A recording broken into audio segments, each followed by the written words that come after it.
Bəzən məşq eləməyə meydança tapmayıblar, bəzən o süni meydançalarda oynanılan oyunlar onlara zədələr gətirib, bəzən ola bilər düşündüklərini həyata keçirə bilməyib Qurbanberdiyev. Amma məsələn, bax, transferlər uğursuzdur. Transferlərin böyük əksəriyyəti gözləntilərin altındadır. Niyə? Bax, bunu oturub araşdırmaq lazımdır. Bəlkə o skaut sistemində nəsə qaydasında getmir. Ola bilər ki, Qurbanberdiyevin beynində tutduğu o futbol belə deyək, fəlsəfəsini demirəm komandaya aşılamaq çətin. Bəlkə o fəlsəfə bu çempionat üçün keçərli deyil. Çünki liqalarda fərqli olur.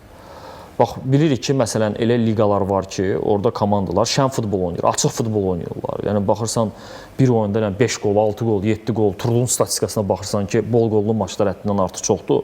Və ya elə liqalar var ki, qapalı liqalardır. Orada qol vurmaq çətindir, çünki komandalar daha çox qapanırlar. Mənə elə gəlir ki, bizim liqa qapalı liqadır.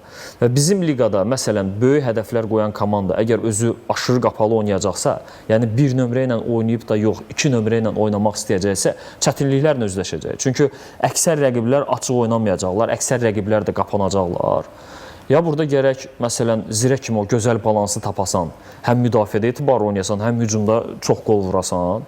Ona da illərdir artıq Rəşad Sadıqov bunun üzərində işləyə gətirib, təkmilləşdirib, tam da Zirəni bugün mən deyərdim ki, o pik həddinə gətirib çıxarıb.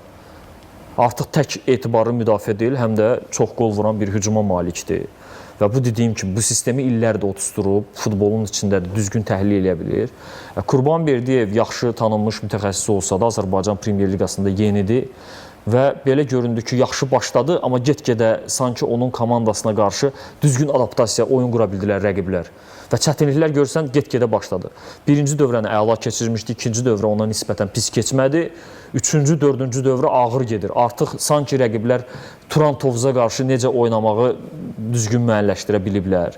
Burada indi Otto Jon'un gedişində deyə bilərik, bəzi futbolçuların zədələnməsi məsələsi də var. Amma görünən odur ki, artıq qışdan sonra nəsə düz getmir. İstər transferlər baxımından bugün də, yəni keçən verilişdə danışdıq, Turan Tovuzun ən yaxşı futbolçuları Ayxan Abbasovun dönəmində gətirilənlərdir. Bu barədə düşünməlidir.